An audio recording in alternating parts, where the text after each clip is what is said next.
ఈరోజు ఇక్కడికి వచ్చిన తెగు అంటే ఏమిటి, వైఎస్ఆర్ కాంగ్రెస్ పార్టీకి సంబంధించిన కార్యకర్తల్లో తెగు అంటే ఎలా ఉంటుంది అని చెప్పి రాష్ట్రానికి చాటి చెప్పిన నా అక్క చెల్లెమ్మలకు, నా అన్నదమ్ములకు అందరికీ కూడా సెల్యూట్ చేస్తాను. ఎందుకంటే ఈరోజు మనము యుద్ధ వాతావరణంలో ఈరోజు ఆంధ్ర రాష్ట్రంలో ప్రజలు బ్రతుకుతూ ఉన్న పరిస్థితులు కనిపిస్తూ ఉన్నాయి. ఇలాంటి దుర్మార్గమైన పాలన, రెడ్ బుక్ పాలన బహుశా ఎప్పుడు కూడా ఆంధ్ర రాష్ట్రంలో గతంలో ఎప్పుడు చూసి ఉండదు. అలాంటి పరిస్థితుల మధ్య ప్రజాస్వామ్యాన్ని ఖూనీ చేయడం అంత సులువు కాదు.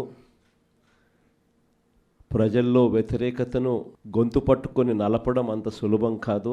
ఇచ్చిన మాటను, మేనిఫెస్టోలో చెప్పిన మాటలను నిలబెట్టుకోకపోతే నీ తోలు తీస్తాం అని చెప్పగలిగిన సత్తా వైఎస్ఆర్సీపీకి ప్రతి గ్రామం నుంచి ఆ కార్యకర్త లేస్తాడు అని చెప్పి చాటి చెప్పాం. మీ తెగువకు మరొక్కసారి సెల్యూట్ చేస్తూ అడుగులు కార్యక్రమాన్ని ముందుకు తీసుకొని పోతా ఉన్నాం. ఆశ్చర్యం కలిగించే విషయాలు, ఎందుకనంటే ఎక్కడ కూడా ఈ జరిగే ఈ ఎన్నికల్లో తెలుగుదేశం పార్టీకి ఎక్కడ కూడా బలం లేదు.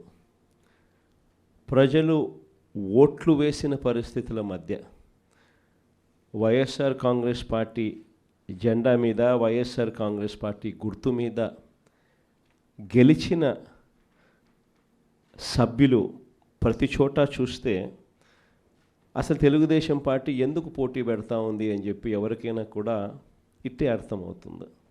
ఇక తిరుపతి రూరల్కి సంబంధించి చంద్రగిరి నియోజకవర్గంలో, అంటే చంద్రబాబు నాయుడు సొంత నియోజకవర్గం, చంద్రబాబు నాయుడు ఇల్లు ఎక్కడుందంటే ఇక్కడే, ఇదే చంద్రగిరి నియోజకవర్గంలోనే చంద్రబాబు నాయుడు ఇల్లు.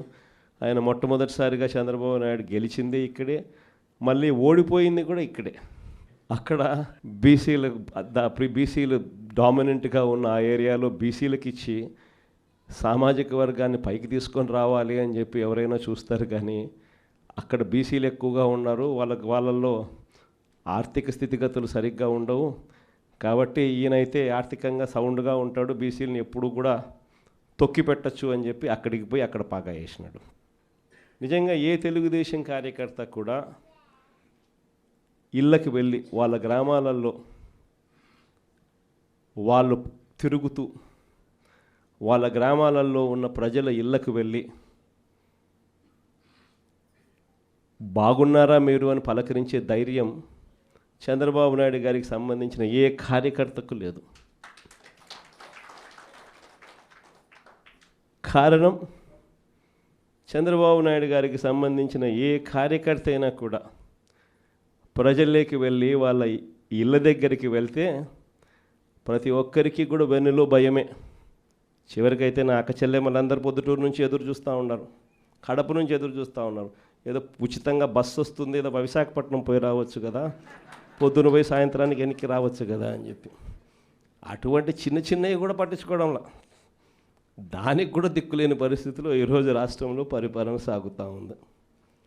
మరోవైపున చూస్తే వ్యవస్థలన్నీ పూర్తిగా విధ్వంసం. మొన్నటిదాకా వైఎస్ఆర్ కాంగ్రెస్ పార్టీ ఉన్నంత వరకు గవర్నమెంట్ బడులలో పిల్లలకు గవర్నమెంట్ బడులకు పోయేదానికి గర్వంగా ఉండేది. గవర్నమెంట్ బడులలో మన పిల్లలను చదివించేటప్పుడు మనం గర్వంగా చెప్పుకునే పరిస్థితి నుంచి ఈరోజు గవర్నమెంట్ బడులలో అప్పట్లో నో వేకెన్సీ బోర్డ్స్ నుంచి ఈరోజు గవర్నమెంట్ బడికి పంపించాలంటే తల్లిదండ్రులు హెసిటేట్ చేసే పరిస్థితులకి మళ్ళీ స్కూళ్ళు నాశనమైన పరిస్థితులు కూడా ఇప్పుడే చూస్తూ ఉన్నాం. వైద్య రంగం ఇంకా దారుణంగా తయారైపోయింది. ఈరోజు ఎవరికైనా ఆరోగ్యం బాగోలేకపోతే లక్షలు ఖర్చు చేస్తే తప్పనిచ్చి, వాళ్ళు ఖర్చు పెట్టుకుంటే తప్పనిచ్చి, వాళ్ళ అప్పులు పాలు అయితే తప్పనిచ్చి ఈరోజు ఆ పేదవాడు బతికి బయట పడే పరిస్థితే లేదు. ఏ పంటకు కూడా ఈరోజు గిట్టుబాటు ధర రాని పరిస్థితి. ఉచిత పంటల బీమా గాలికి ఎగిరిపోయింది. ఈ క్రాప్ బుకింగ్ ఎక్కడుందో ఎవడికి తెలియని పరిస్థితి. రైతుల పరిస్థితి ఈరోజు రోడ్డున పడి రైతులు అల్లాడుతూ ఉన్నారు. పెట్టుబడి సహాయం కింద కనీసం జగన్ ఉంటే 13,500 ఇచ్చేవాడు. జగన్ పోయాడు, 26,000 ఈయన ఇస్తానన్నాడు. ఆ 26,000 కూడా గాలికి ఎగిరిపోయింది అని చెప్పి ప్రతి రైతు కూడా చంద్రబాబు నాయుడుని తిట్టుకుండా తిడతా ఉన్న పరిస్థితి కనిపిస్తూ ఉంది.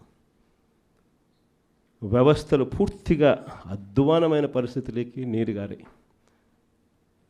ఎక్కడా కూడా పెన్షన్ల విషయానికి చూస్తే ఈయన ముఖ్యమంత్రి కాక మునుపు 66,60,000 పెన్షన్లు. ఈ రోజుటికి 12 నెలల్లో జరిగిన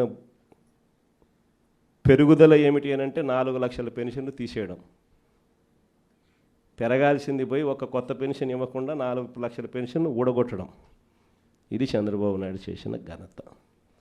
మరోవైపు కరప్షన్ చూస్తామా అంటే విడి కరప్షన్. ఏ గ్రామంలో చూసినా కూడా పక్కనే బెల్ట్ షాప్ కనిపిస్తుంది. గుడి పక్కన, బడి పక్కన, ఇంటి పక్కన బెల్ట్ షాపే కనిపిస్తుంది. ఏ బెల్ట్ షాప్లో చూసినా కూడా షాపుల కన్నా 20 రూపాయలు, 15 రూపాయలు బాటిల్కి ఎక్కువ రేటుకు అమ్ముతూ ఉన్న పరిస్థితి మన కళ్ళ ముందునే కనిపిస్తుంది. ఇసుక కళ్ళ ఎదుటే కనిపిస్తూ ఉంది. మన హయాంలో కన్నా 2 రేట్లకి పెట్టి అమ్ముతూ ఉన్నారు. మన హయాంలో ఉన్న గవర్నమెంట్ కన్నా ఆదాయం వస్తాను నేను. ఇప్పుడు గవర్నమెంట్కి రూపాయి ఆదాయం లేదు. రేటు చూస్తే మనకన్నా 1.5 రెట్లు 2 రెట్లు ఈ రేట్లు ఎక్కువతో అమ్ముతూ ఉన్నారు. మట్టి మైనింగు, నియోజకవర్గంలో ఏదైనా పరిశ్రమలు ఏదైనా నడవాలి అని అంటే పరిశ్రమలు అన్నీ ఎమ్మెల్యే దగ్గరికి రావాలా, ఎమ్మెల్యేకి అంతో ఇంతో ముట్ట చెప్పాలా, ఎమ్మెల్యే ముఖ్యమంత్రికి అంతో ఇంతో ముట్ట చెప్పాలా. నాకింత నీకింత అని రాష్ట్రాన్ని దోచుకొని తింటా ఉన్నారు మొత్తం రాష్ట్రం అంతా కూడా. ఇవన్నీ కూడా కళ్ళ ఎదుట కనిపిస్తూ ఉన్న పరిస్థితులు. దీని నుంచి డైవర్ట్ చేసేదానికి ఏం చేస్తూ ఉన్నాడు? రోజుకొక డైవర్షన్ టాపిక్. ఏదైనా ఊరు పేరు లేని కంపెనీకి విశాఖపట్నంలో 3,000 కోట్ల రూపాయలు విలువ చేసే భూములు ఇస్తాడు. ఏదో ఉర్సా అంట కంపెనీ పేరు. ఇంద్రనైనా ఈ ఉర్సా అని చెప్పి చూస్తే ఊరు లేదు, పేరు లేదు. వారు కట్టే కరెంటు బిల్లు ఏంది అని అంటే కనుక వాళ్ళు కట్టే కరెంటు బిల్లు ఒక ఇంట్లో ఒక అపార్ట్మెంట్లో రెసిడెన్షియల్ అపార్ట్మెంట్ కట్టే కరెంటు బిల్లు ఆ కంపెనీ కడతా ఉంది. పోనీ అమెరికాలో వాళ్ళ ఆఫీస్ ఏందని చెప్పి అక్కడికి పోయినారు మనోళ్ళు ఎంక్వైరీ చేయడానికి. ఆడ చూస్తే ఆడ ఒక చిన్న ఇండ్లు. ఊరు పేరు లేని ఈ కంపెనీకి 3,000 కోట్లు విలువ చేసే భూమి 99 పైసలకంట. రూపాయికి ఇడ్లీ వస్తుందో రాదో నాకు తెలియదు, కానీ చంద్రబాబు నాయుడు హయాంలో మాత్రం ఉర్సా లాంటి ఊరు పేరు లేని కంపెనీలకు 3,000 కోట్ల రూపాయలు మాత్రం డబ్బులు దోచిపెట్టి నాకింత నీకింత అని పంచుకునే కార్యక్రమం జరుగుతూ ఉంది. ఇష్టం వచ్చినట్టుగా విశాఖపట్నంలోనే మరో భూమి లూలు గ్రూప్ అంట. లూలు గ్రూపులకు, లిల్లీ గ్రూపులకు 1,500 కోట్లు 2,000 కోట్ల రూపాయలు విలువ చేసే భూములను టెండర్లు లేదు, మన్ను లేదు, పాడు లేదు, ఊరికి ఆయనకు నచ్చింది ఇచ్చేసి నాకింత నీకింత అని పంచుకుంటా ఉన్న కార్యక్రమాలు. లెఫ్ట్ రైట్ సెంటర్ రాష్ట్రాన్ని దోస్తూ ఉన్నారు. అమరావతిలో ఇవే టెండర్లు, ఇప్పుడు పిలిచిన టెండర్లు 2018లో ఇవే టెండర్లను పిలిచినప్పుడు చంద్రబాబు నాయుడు హయాంలో 5 ఏళ్ల కిందట వీటి విలువ 36,000 కోట్లు. అప్పట్లో సిమెంట్ రేటు, అప్పట్లో స్టీల్ రేటు ఇప్పటికన్నా అప్పుడే ఎక్కువ. ఇప్పుడు ఇంకా తగ్గినాయి సిమెంట్ రేటు, స్టీల్ రేట్లు. అయినా కూడా ఆ 36,000 కోట్ల విలువ ఈరోజు 78,000 కోట్లకు పెంచేసి టెండర్లు వాళ్ళకు సంబంధించిన వాళ్ళకి మాత్రమే రింగ్ ఫామ్ చేసి వాళ్ళ కాంట్రాక్టర్లకు మాత్రమే ఇచ్చుకుంటున్నారు. అంతేకాదు, ఇంతకుముందు మొబిలైజేషన్ అడ్వాన్స్ లేదు. పని చేస్తేనే ఎవడైనా గవర్నమెంట్ డబ్బిచ్చేది. ఈయన వచ్చినాక మొబిలైజేషన్ అడ్వాన్స్ అని కొత్తగా మొదలుపెట్టినాడు ఇయడం. అంటే 10% మొబిలైజేషన్ అడ్వాన్స్ ముందే ఇచ్చేస్తాడు, వాళ్ళ దగ్గర నుంచి 8% ఈయన తీసుకుంటాడు.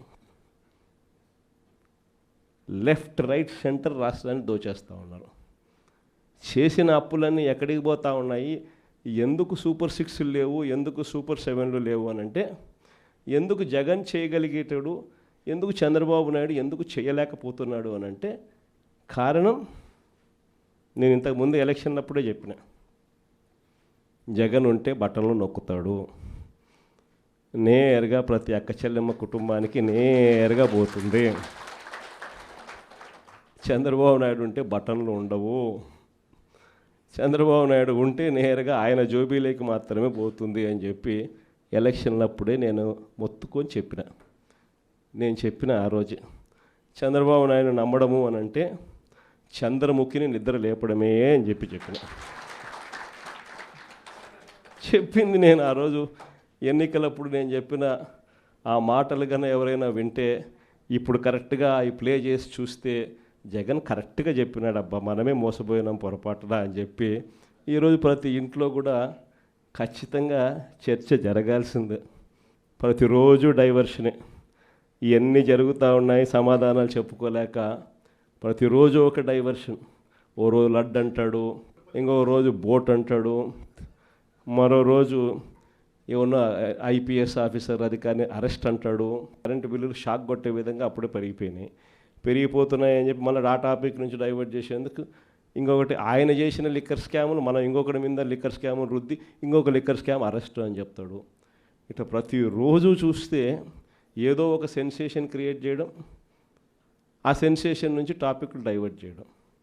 ఇంతకుముందు రోమన్ రాజులు చేసేవాళ్ళు, ప్రజల్లో వ్యతిరేకత, రోమన్ రాజుల మీద వ్యతిరేకత ఎక్కువగా వస్తూ ఉండేది అని చెప్పి అప్పట్లో వాళ్ళంతా గ్లాడియేటర్స్ అని ఒక గేమ్స్ నిర్వహించేవాళ్ళు. దాంట్లో మనుషులను పెట్టేవాళ్ళు, మనుషుల చేతిలో కత్తులు పెట్టేవాళ్ళు, పొడుచుకొని సావంటరా నాయన అని చెప్పి వాళ్ళు జంతువులకు అన్ని దాంట్లో పెట్టేవాళ్ళు.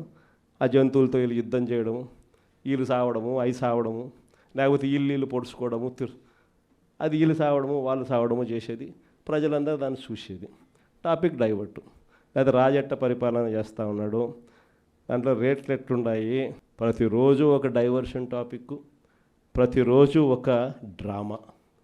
ఇలాంటి పరిస్థితుల మధ్య రాష్ట్రం జరుగుతూ ఉంది. ఇలాంటి పరిస్థితుల్లో రాబోయే రోజుల్లో అందరికీ కూడా నేను ఒకటి చెప్తా ఉన్నా, ఇంత మంచి చేసిన మనకే ప్రతిపక్షంలో కూర్చున్నాము అని అంటే ఇక ఏ మంచి చేయని మోసం చేసిన ఈ చంద్రబాబు నాయుడు పరిస్థితి ఎలా ఉంటుంది అని చెప్పి నేను వేరే చెప్పాల్సిన పర్లా. ఆ 3 ఏళ్ళు అయిపోయిన తర్వాత వచ్చేది ఖచ్చితంగా వైఎస్ఆర్ కాంగ్రెస్ పార్టీని అఖండమైన మెజార్టీతో మళ్ళీ అధికారంలోకి వస్తాం. ఈసారి వచ్చిన తర్వాత మాత్రం ప్రతి కార్యకర్తకు కూడా మీ జగనన్న జగన్ 2లో తోడుగా ఉంటాడు అని మాత్రం ఖచ్చితంగా చెప్తా ఉన్నా. ఇన్ఫ్యాక్ట్ లాస్ట్ ఎలక్షన్స్లో కార్యకర్తలకు బహుశా అనుకున్నంత స్థాయిలో నేను తోడుగా ఉండకపోయి ఉండొచ్చు. ఎందుకంటే నేను అధికారంలోకి వస్తానే కోవిడ్ వచ్చింది. అధికారంలోకి జూన్లో అధికారంలోకి ప్రమాణ స్వీకారం చేశాం, మార్చ్ కల్లా కోవిడ్ వచ్చేసింది. దాని తర్వాత 2 సంవత్సరాలు కోవిడ్లో ఇంకా వేరే దాని మీద ధ్యాసే పెట్టలేకపోయినాం. ప్రజల బాగోగుల మీదనే, ప్రజల ఆరోగ్యం మీదనే, ప్రజలకు సంబంధించిన విషయాల మీదనే పూర్తిగా ధ్యాస పెట్టాల్సిన పరిస్థితుల మధ్య పాలన సాగింది. కానీ ఈసారి మాత్రం ప్రతి కార్యకర్తకు భరోసా ఇస్తూ ఉన్నా. ఈరోజు నా కళ్ళతో నేను చూస్తూ ఉన్నా, కార్యకర్త అనేవాడు ఎంత ఇబ్బంది పడతా ఉన్నాడు అనేది నా కళ్ళతో నేను ఈరోజు చూస్తూ ఉన్నా. పాలన అనేది ఎలా ఉండాలి, ఎలా దిగజారిపోయింది అన్నది కూడా నా కళ్ళతో నేను చూస్తూ ఉన్నా. ఇవన్నీ నేను చూసిన నేపథ్యంలో నేను ప్రతి కార్యకర్తకు చెప్తా ఉన్నా, నెక్స్ట్ రెజీమ్లో మాత్రం జగనన్న మీకు తోడుగా అండగా ఖచ్చితంగా గట్టిగా నిలబడతాడని మాత్రం చెప్తాను.